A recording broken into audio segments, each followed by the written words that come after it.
자, 그럼 관련해서 김재훈 기상 전문 기자와 함께 이야기 나눠보도록 하겠습니다. 김재훈 기자, 일단은 현재까지 상황을 좀 정리를 해봐야 될 것 같은데 일단은 이게 올해 내륙에서 발생한 지진 중에서 가장 규모가 컸다고 하죠?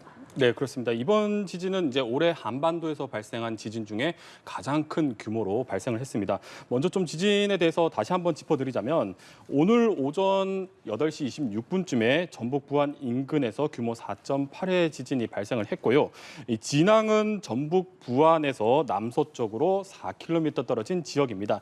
이 지진 발생 깊이가 얕으면 얕을수록 좀 흔들림이 큰데 이번 지진은 지진 발생 깊이가 8km로 이 비교적 얕아서 좀 흔들림이 좀 컸던 게 특징이라고 할 수가 있겠습니다. 예. 올해 발생한 지진 중에 가장 큰 규모이고 역대 이 지진이 발생한 반경 50km 이내에서도 이번만큼 가장 큰 지진은 없었습니다. 이번이 가장 큰 규모의 지진으로 관측이 됐습니다. 이 당초에 이제 지진 조기 경보 시스템, 그러니까 속도가 빠른 P8을 이용해서 이제 지진 발표를 하는데요. 이 지진 조기 경보 시스템에 의해서는 지진 규모가 당초에 4.7로 발표가 됐었다가 여러 관측소의 자료를 통합해서 이 상세 분석한 결과 이 지진 규모가 4.8로 기상청이 좀 상향 조정했습니다.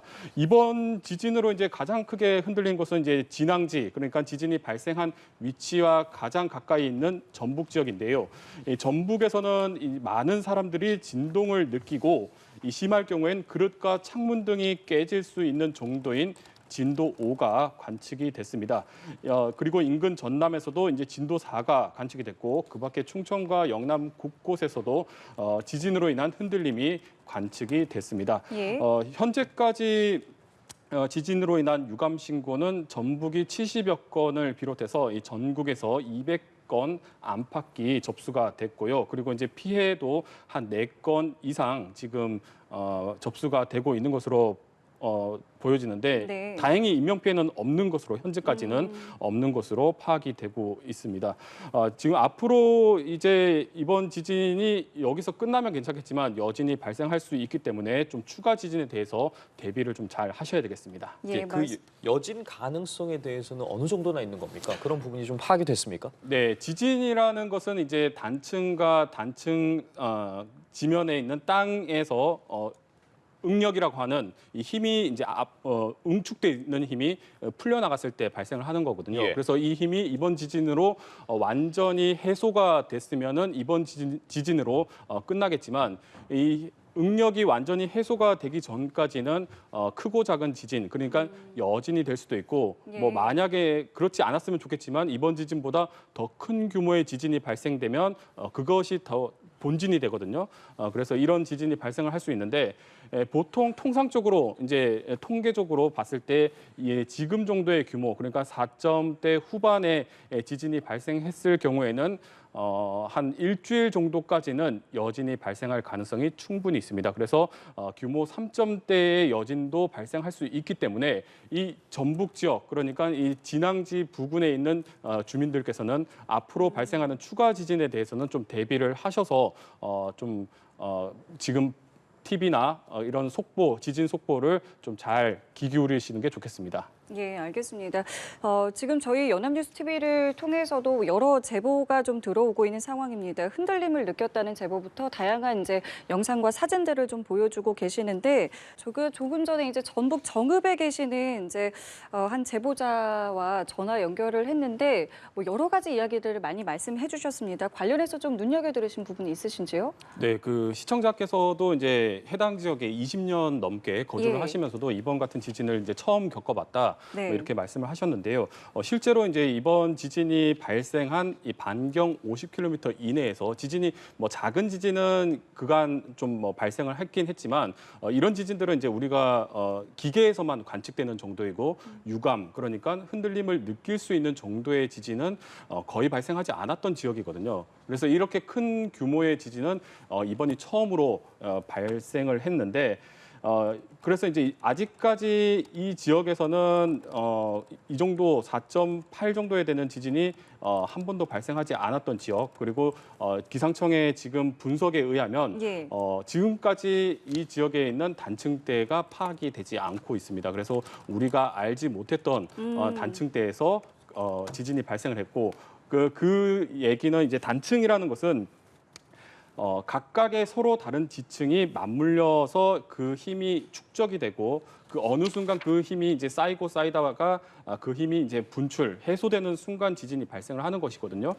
그래서 이제 그 단층이 우리가 파악하지 못했던 단층에서 이번 지진이 발생을 했다라는 것이 가장 큰 특징이라고 할 수가 있겠습니다.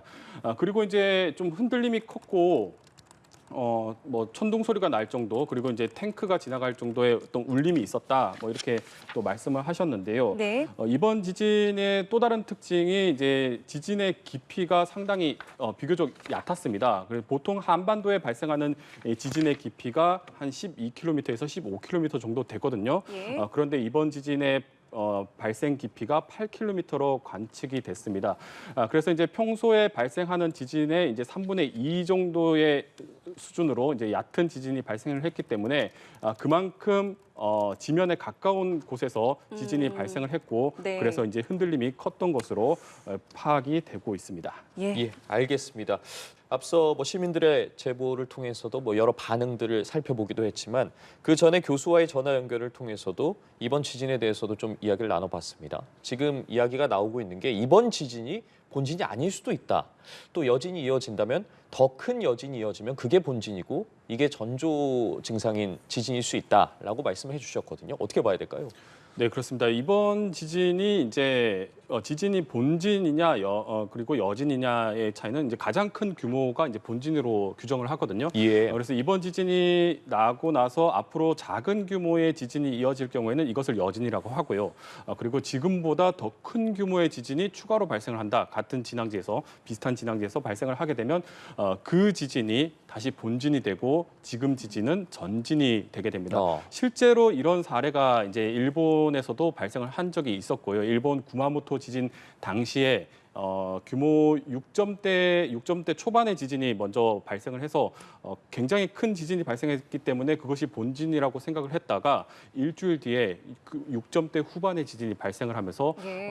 더 큰 지진이 발생하고 큰 피해로 이어진 사례가 있었거든요. 그래서 이번 지진 같은 경우도 그런 가능성을 배제할 수 없다라고 얘기를 드릴 수가 있고, 지진이라는 것은 이 땅과 땅이 이제 서로 맞물리는 지점에서 그 힘이 쌓이다가 어느 순간에 더 이상 견디지 못하고 이 에너지가 분출하는 과정에서 발생을 하거든요.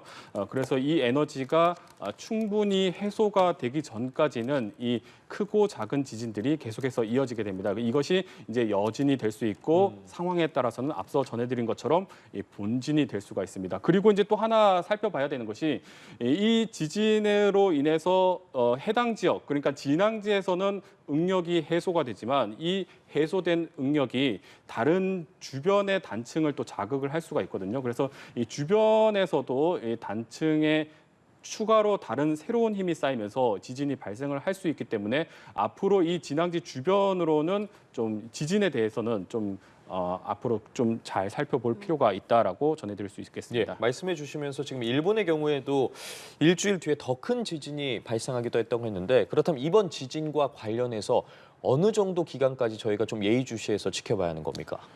일단은 정해지진 통상적으로 않습니까? 예. 규모 이제 4점대 후반의 지진이 발생을 하면 이거는 경험적인 부분이라고 할 수 있는데요. 4점대 후반의 지진이 발생하면 최소 일주일까지는 여진이 발생을 할 수 있다고 염두에 두시고 이 지진에 대해서 대비를 좀 하시는 게 좋겠습니다.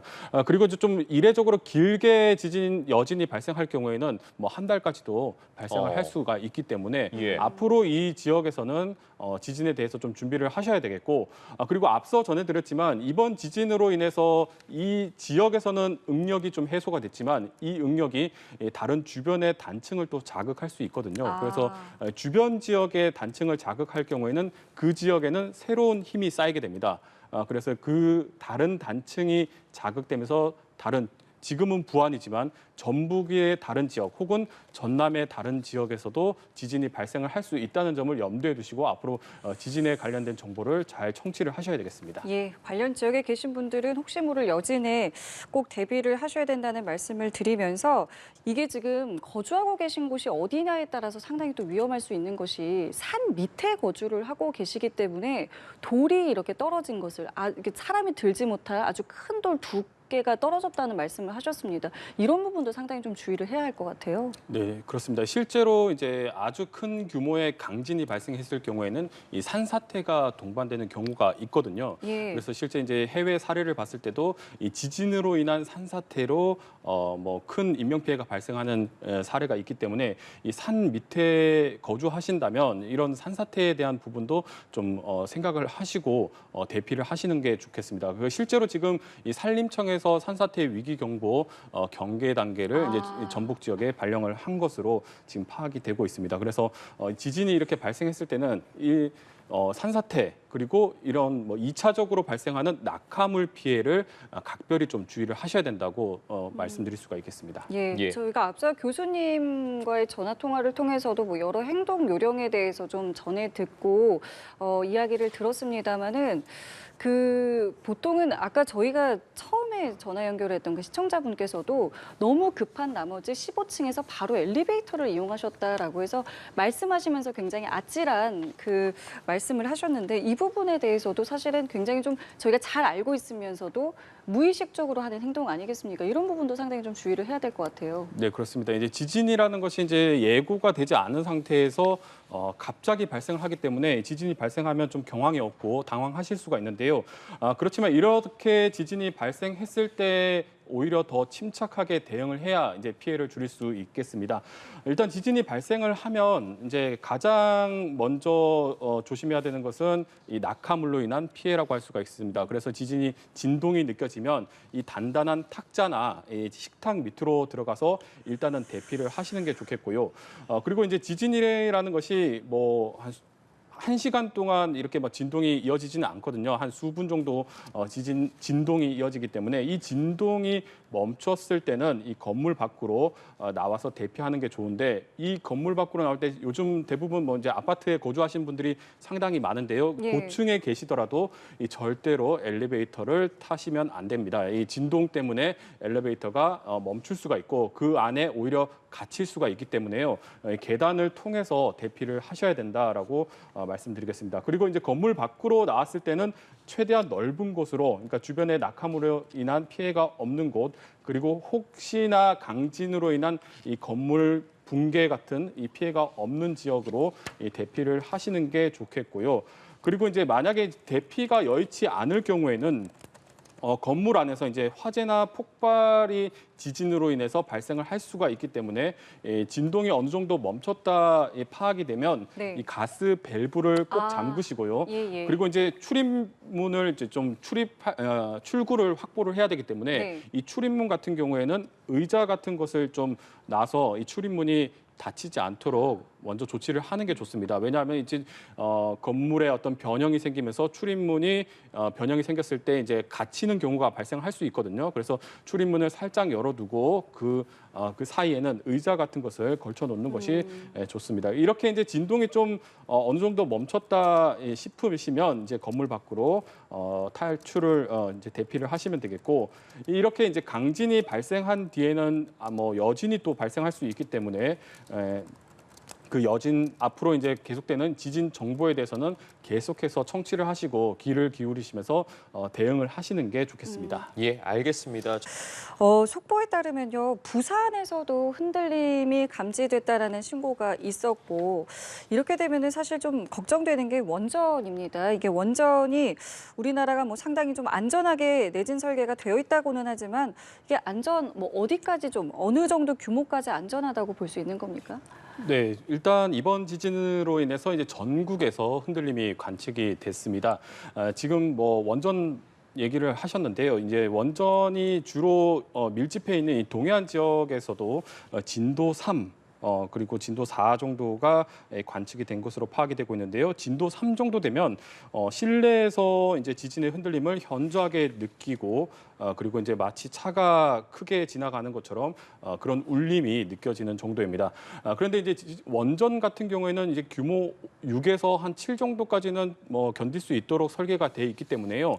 지금 진앙지와 원전까지의 거리가 뭐 상당히 멀기 때문에 150km 정도 떨어져 있기 때문에 이번 지진으로 인해서 원전의 어떤 뭐 이상이 있거나 그리고 피해가 생길 정도의 수준은 아니라고 보시면 되겠습니다. 지금 말씀 중에 진도라는 표현도 쓰셨고 규모라는 표현을 쓰셨는데 사실은 이게 많이 들어봤지만 참 헷갈립니다. 이 부분을 좀 구분해서 설명을 좀 부탁드릴게요. 네, 그렇습니다. 이제 지진 속보가 나오면 이제 뭐 규모와 이 진도 표현이 상당히 많이 등장을 하는데요. 예. 규모라는 것은 이제 지진이 발생한 지점에서 절대적인 에너지의 총량을 말합니다. 그런데 이제 진도라는 것은 이 지진이 발생하면서 그 지역에서 흔들리는 정도를 나타낸 것이라고 생각을 하시면 되겠는데요. 좀 쉽게 비유를 하자면 우리가 이제 나무를 뽑을 때 필요한 에너지가 규모라고 생각을 하면 이 나무를 뽑혔을 때 그 나무가 흔들리는 정도가 진도라고 생각을 하시면 됩니다. 그래서 이제 에너지의 총량과 그 흔들림의 정도의 차이다라고 보시면 되겠고 실질적으로 이제 우리가 지진이 발생했을 때 느껴지는 가장 중요한 정보는 진도라고 할 수가 있겠습니다. 이제 규모가 크더라도 예. 지진의 깊이가 아주 깊어버리면 흔들림은 적을 수가 있거든요. 그런데 반면에 이번처럼 규모가 상당히 어느 정도 되는 데다가 지진 발생 깊이가 얕을 경우에는 지면에 그 에너지가 많이 전달되면서 흔들림이 많아집니다. 예. 그래서 이제 지진의 깊이에 따라서 이 진도의 흔들림의 정도가 더 커진다라고 할 수가 있겠고요. 보통 이제 진앙지에서 가까우면 진도, 그러니까 흔들림이 더 크고 그리고 또 진앙 앞서 전해드렸지만 진앙의 깊이, 그러니까 지진의 깊이가 깊을수록 흔들림은 약하고 얕을수록 흔들림이 크다는 이런 특징이 있습니다. 그리고 이제 지질의 어떤 특성과도 관련이 되어 있는데요. 땅이 무르다고 하죠. 이제 태적층 같은 이 무른 지질의 특성을 가지고 있다면 그 흔들림이 더 증폭이 되기 때문에 더 큰 흔들림을 전달을 받을 수가 있게 됩니다. 예, 알겠습니다. 저희가 지금까지 총 3분의 시청자분과 전화 연결을 했는데 모두 공통되게 하신 말씀이 굉장히 큰 소리가 들렸다. 폭발음이 들리는 줄 알았다라는 말씀을 공통적으로 했습니다. 지진과 폭발음이 어떤 관련성이 있는 걸까요? 네, 일단은 뭐 지진이 발생한다는 것은 이제 단층이 끊어진다는 얘기거든요. 그런데 그 폭발음은 이제 단층이 끊어지니까 땅이 갈라지면서 나는 그런 소리는 아니고요. 그리고 지금 정도의 규모는 그런 지진으로 인한 음파, 그러니까 파열음이 발생할 정도의 규모는 아닌데 평소에는 잘 고정되어 있던 어떤 구조물이나 건물들이 아까 이제 아파트가 좌우로 흔들렸다 뭐 이런 얘기도 하셨는데 그런 건물들이 흔들리는 과정에서 그 어떤 공간에서 발생되는 소리라고 할 수가 있겠습니다. 예, 그리고 저희가 시청자뿐만 아니라 전문가들 통해서도 계속해서 관련 내용 짚어보고 있는데 지금 10년 전부터 계속해서 4.0 이상 규모의 지진이 발생을 하고 있고 그렇다면 더 이상 한반도도 이제 지진 안전지대가 아닐 것 같은데 이러한 강진과 관련해서 좀 예측됐던 시나리오나 아니면 대비책이 되어 있는 시나리오 등에 대해서도 좀 있습니까? 네, 그렇습니다. 일단은 그 우리나라도 절대 이제 지진의 안전지대가 아니다라고 할 수가 있겠는데요. 일단 지난 2011년 동일본 대지진이 발생을 하면서 이 한반도 쪽에 지각의 변형이 가해졌고요. 그러면서 이제 지진도 한반도 쪽에 강하게 발생하는 사례가 늘고 있습니다. 2016년에 경주에서 5.8의 지진이 발생을 했고요. 그리고 포항에서도 5.4의 강진이 발생한 바 있습니다. 그래서 이제 이 강진이 발생했을 때에 대한 시나리오를 이제 뭐 시뮬레이션을 한 게 있는데요. 당시에는 이제 국민안전처고 지금은 이제 행안부라고 할 수가 있는데 이 강진이 발생했을 때, 그러니까 한반도에서 규모 6.5에서 한 7 정도의 강진이 발생했을 때 시뮬레이션을 한 결과 이 서울에서만 이제 1000여 명이 피해를 입는 것으로 나타났었고요. 그리고 이제 특히 이 지반이 약한 한강 이남 쪽으로는 아까 제가 전해드렸지만 이 퇴적층이 있습니다. 그래서 예. 이 지반 지질학적으로 이제 흔들림이 많은 지역이기 때문에 이 건물 등이 상당히 많이 파손될 것으로 예상이 되고 있습니다. 지금 소방방재청 시뮬레이션에 의하면 규모 6.5 지진이 발생했을 때 한반도에서 이 서울에서만 이 38만 채의 건물이 파손될 수 있다라는 연구 결과가 있습니다. 알겠습니다. 여진 가능성도 있는 상황이니까요. 시청자 여러분께서도요. 계속해서 좀 실시간 정보를 확인해 주시면 될 것 같고요. 김재훈 기자와는 여기서 인사드리겠습니다. 오늘 말씀 감사합니다. 고맙습니다.